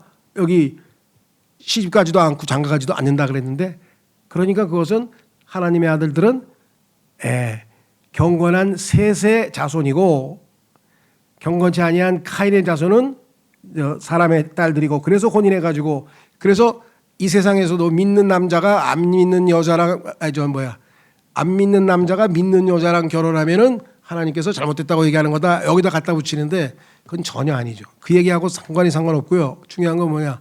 하늘에 있는 하나님의 천사들은 시집가고 장가갈 필요가 없어요. 그런데 그 하늘에 있는 하나님의 천사들 중에서 하나님께 반역해서 원래 있던 그 장소에서 이탈해서 자기들의 처소를 이탈해서 땅으로 내려와서 땅에서 자기들의 욕망대로 사람의 딸들을 취한 자들은 얼마든지 생식 능력이 있어요. 그래서 거인을 낳은 거예요. 그래서 하늘에 있는 하나님의 천사와 땅으로 내려온 타락한 천사는 달라요. 그러니까 타락한 천사들이 죄를 저지르는 것은 창세기 6장에 명확하게 알 수가 있죠. 자, 조심하시고요. 그다음에 마태복음 23장 8절에서 10절. 이게 뭔 소리냐?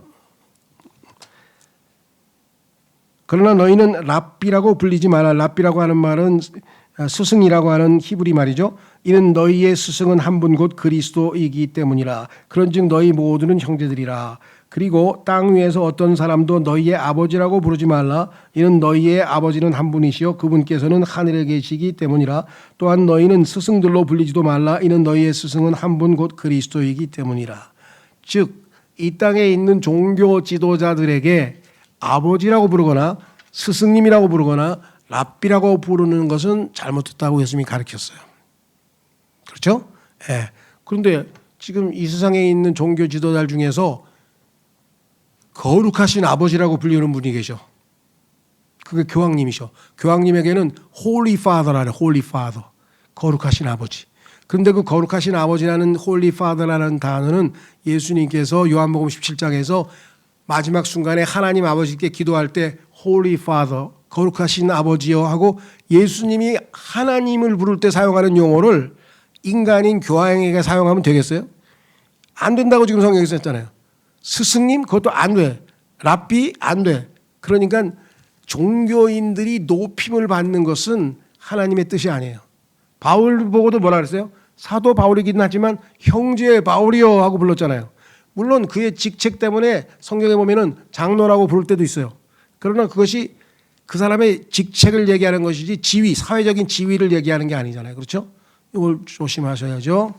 자, 그래서 여기 나와 있는 것처럼 그러한 용어를 잘못 선택하면은 안 되는데 우리나라는 영어로는 카톨릭에서 신부를 father라고 그래요. father. 아버지라고 불러요. 근데 우리나라는 카톨릭에서 신부를 그냥 단순히 아버지라고 안 부르고 신부라고 불러요. 신부는 가시거든요. 하나님 아버지라고 부르는 거야. 신부님 하면은 그게 한문을 풀어서 얘기하면은 사람인데 하나님 아버지라고 부르는 거라니까. 이분들이 그걸 알고 부르는지 정말 너무나 안타까워요. 그 하나님 앞에 큰 모독이에요. 어떻게 사람을 하나님 아버지라고 불러? 그리고 어떻게 교황이 죄도 짓고 엉망진창인 인간인데 홀리 파더라고 부르냐고. 다 똑같은 인간인데. 그렇죠? 예. 자, 오직 하나님만이 존귀를 받으실 수 있는 분이시죠. 자, 그다음에 마태복음 23장 38절.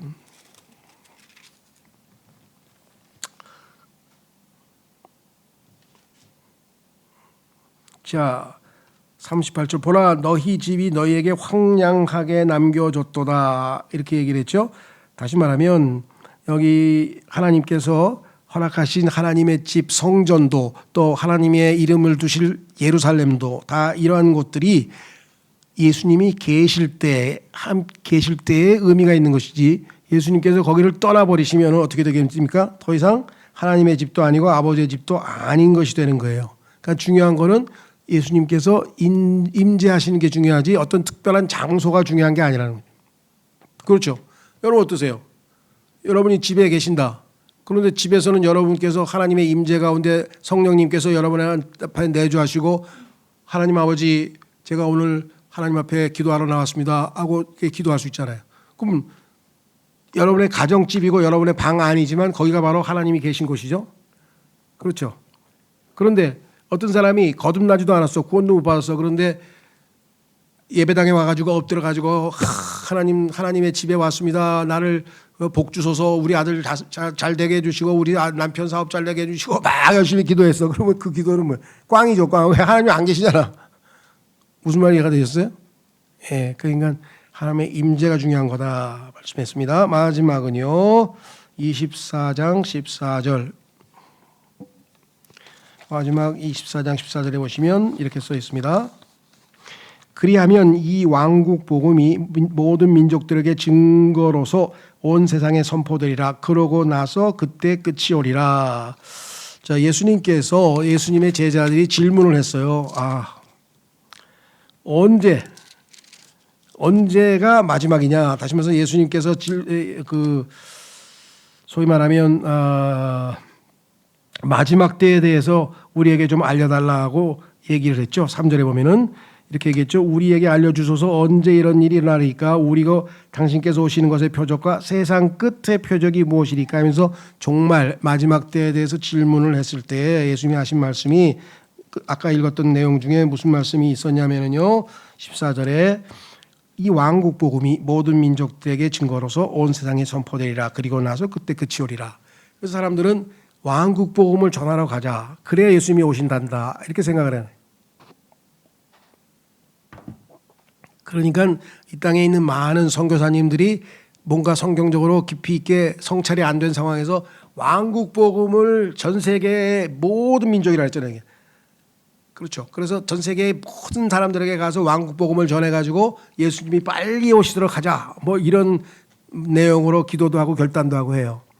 근데 문제는 뭐냐면 여기서의 왕국 복음은 아까도 말씀드렸죠. 예수님께서 이 지상에 세우실 천년 왕국이에요. 그렇죠. 그러면은 우리가 전파하는 복음은 이 복음이 아니죠. 왜? 이 복음은 예수님께서 초림에 오셨을 때 유대인들에게 선포했는데 유대인들이 예수님을 왕으로 받아들이지 않아서 결국은 일단 연기됐잖아요. 그래서 예수님께서는 이 왕국을 가지러 멀리 다시 하늘나라로 가셨다가 다시 오실 거 아니에요. 그렇죠? 그러면 그 사이에는 왕국 복음이 아니고 이번에는 하나님의 은혜의 복음, 그게 이 시대에 우리가 주 예수 그리스도를 믿으라, 그리하면 내가 구원을 받고 내 집이 구원을 얻으리라. 그리스도께서 우리의 죄로 인하여 죽으시고 장사되시고 부활하셨다, 내가 이것을 믿으면 구원을 받으리라. 그러니까 하나님의 은혜의 복음을 우리가 지금 전하는 거죠. 그러면 선교사님도 하나님의 은혜의 복음을 전하러 다녀야지 왕국 복음을 전하러 다니면 안 되죠. 여러분들 요즘엔 잘 모르겠어요. 예전에는 보면 서울역이나 뭐 이런 데 보면은 회개하라 전국이 가까워왔느니라 하면서 막 여기다 띠두르고 돌아다니는 분도 있어요.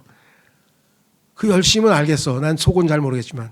근데 문제는 뭐냐면 왕국 복음은 이 시대에 전하는 게 아니에요. 우리는 하나님의 은혜의 복음을 전하는 거예요. 그런데 하나님의 은혜의 복음이 딱 멈출 때가 있어요. 그게 뭐냐? 휴거예요. 휴거. 이제 휴거가 돼서 교회가 올라가면 이 땅은 더 이상 하나님의 은혜의 복음이 아니라 예수님께서 곧 오십니다, 빨리 회개하세요, 하나님을 두려워하세요 하는 하나님의 왕국 복음이 이제, 그러니까 유대인의 환란 때에 7년 동안 열심히 하나님의 왕국 복음을 다 전해야 예수님께서 7년 뒤에 오신다, 그 얘기를 하고 있는 것인데 이것을 오늘날 시대에다 적용해서 오해하면 안 되시겠죠. 그렇죠? 예, 이런 구절들이 종종 있어요. 그래서 하나님의 말씀을 올바로 나누어서 공부해야 된다 그러잖아요. 적용을 정확하게 되잖아요. 왕국 복음은 우리하고는 아무 상관이 없어요. 물론 마지막 상관이 있지. 그것은 뭐냐면 예수님께서 지상 재림했을 때 우리도 한 고을 다스리는 왕이 될지 두 고을 다스리는 왕이 될지 우리를 다 왕으로 삼으신다 그랬잖아요. 그러니까 우리도 왕국 복음에서 왕 노릇을 할 테니까 연관은 있지만 지금 이 시대 교회 시대에는 왕국 복음을 전하는 게 아니잖아. 지금 이 시대에는 하나님의 은혜의 복음, 은혜로 구원받습니다. 예수님을 믿으면 구원받습니다. 우리가 죄 때문에 죽게 된 것을 예수님이 죄값을 다 갚으셨습니다. 예수님의 보혈로 씻으십시오. 이 복음을 전하는 거예요. 그래서 이것은 하나님의 은혜의 복음과 왕국 복음은 다른 거다. 다른 거를 똑같다 그러면 안 되겠죠. 그렇죠? 하늘과 하나님이 다르잖아요. 그래서 하늘의 왕국과 하나님의 왕국은 다르잖아요. 그렇죠? 그런 것처럼 다른 건 다르고 같은 건 같아야 되는 거죠. 예, 오늘도 하여간 하나님께서 우리에게 주신 대로 잘 이해하시고 수용하시면 좋겠습니다. 기도하고 마치겠습니다.